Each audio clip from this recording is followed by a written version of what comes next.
esto que estamos leyendo, la parte más seria y más significativa de esto que estamos leyendo, es que esta forma de fe no está diseñada para surgir como generación espontánea en las personas, sin antecedentes ni referentes.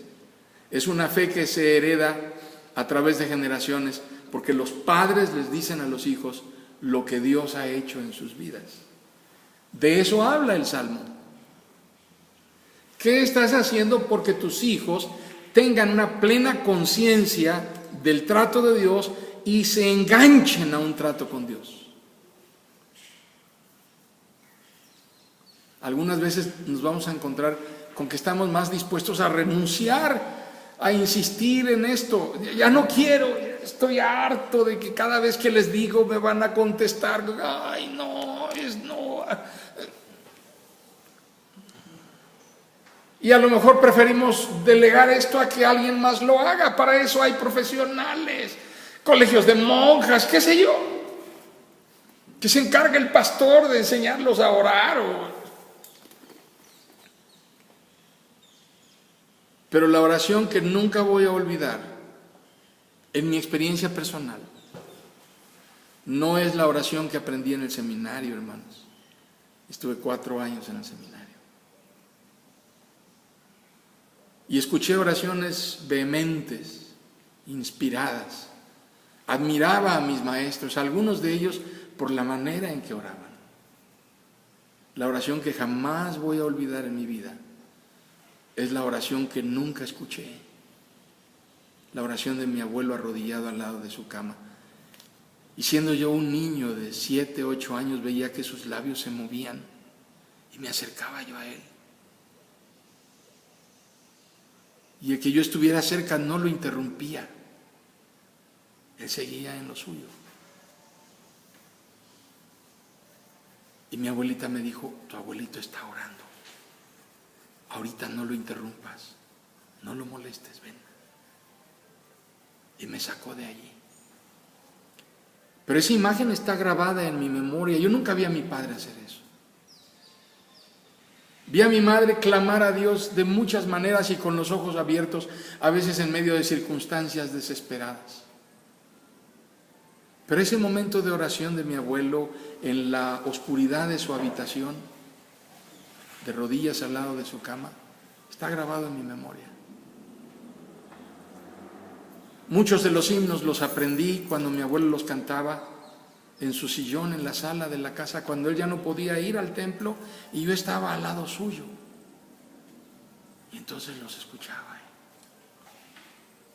Y ahora son himnos que canto con un diferente vigor que el resto de los que los cantan, porque para mí tienen otro significado. Me recuerdan mis primeras nociones acerca de la fe en Dios.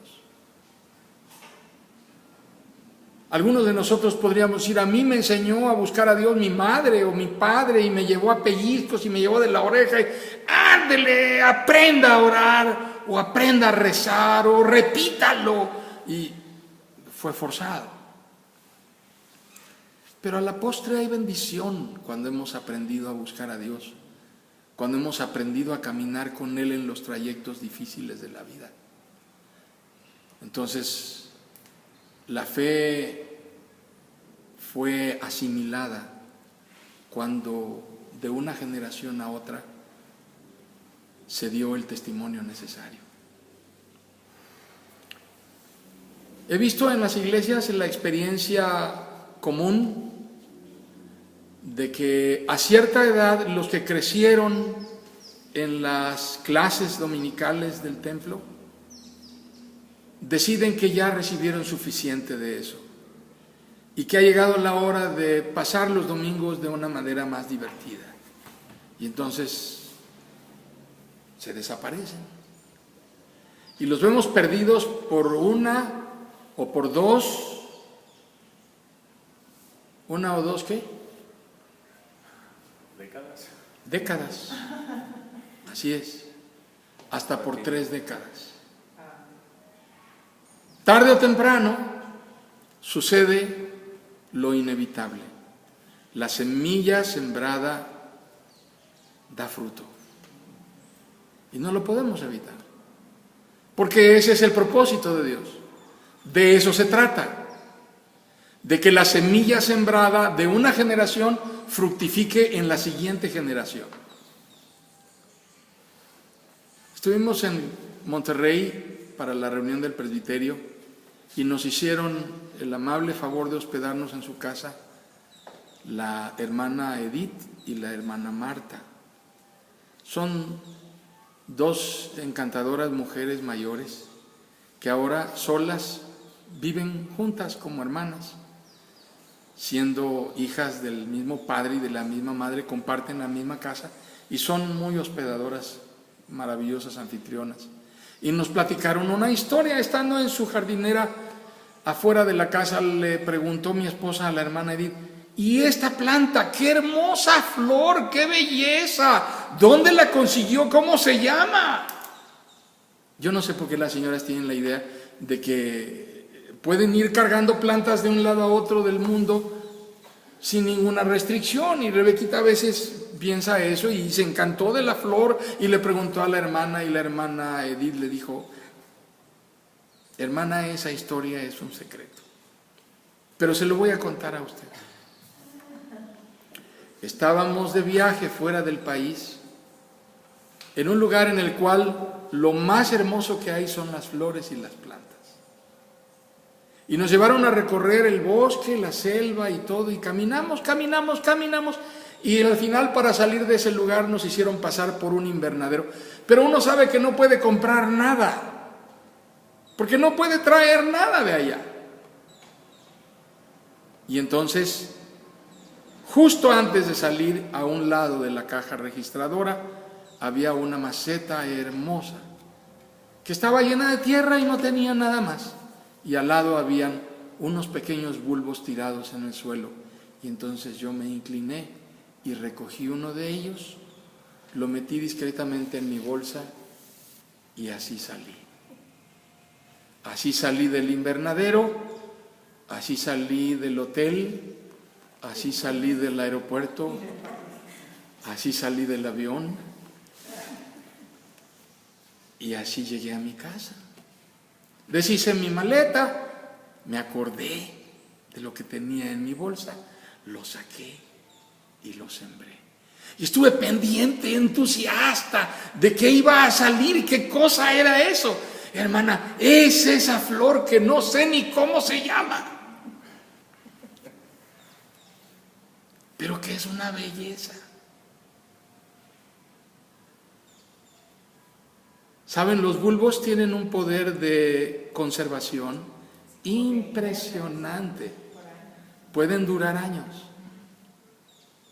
Las plantas que se reproducen en base a bulbos tienen esa característica. Es interesante. Así es el pacto que Dios hace con nosotros. Nuestros hijos, cuando son bautizados siendo niños, no son bautizados como creyentes en Jesucristo. ¿Cuántos de ustedes fueron bautizados siendo niños? En la iglesia que haya sido. La razón por la cual ese bautismo pudiera tener validez es porque ustedes entienden que Dios había determinado tratar con ustedes, aun cuando ustedes no tuvieran conciencia de lo que estaba pasando en el momento en que fueron bautizados. La razón por la cual yo fui bautizado, a lo mejor mi mamá y mi papá no lo tenían tan claro en su mente, pero hoy yo entiendo que fui parte de eso porque Dios tenía en su mente, en su corazón, determinado tratar conmigo. Somos bautizados cuando somos niños como hijos del pacto de la gracia, beneficiarios de un trato que está por encima de nosotros, de nuestra generación, de nuestra era. Un pacto que empezó antes de nosotros y terminará después de nosotros. Un pacto en el cual estaban los nuestros que nos antecedieron y que estarán los nuestros que nos sucederán. Ahí está nuestra generación que sigue. y es parte del pacto con Dios.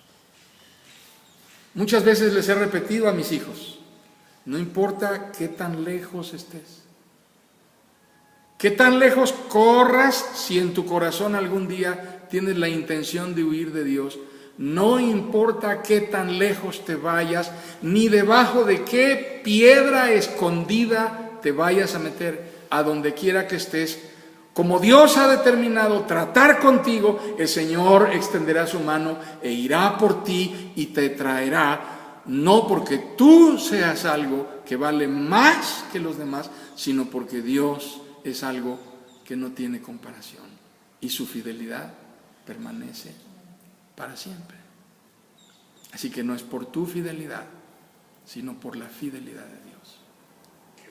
Qué tremenda lección en la palabra la que tenemos hoy, que nuestra fe no es para una generación, es una fe transgeneracional que debe alcanzar a la siguiente generación. Me encanta cómo termina el Salmo, cuando dice: a un pueblo que aún no ha nacido, se le dirá que Dios hizo justicia. Hay un Dios justo, y ese Dios es real. Es un Dios real y personal. Amén. Gloria a Dios, hermanos. Bendito sea el Señor. Se les llama mesiánicos.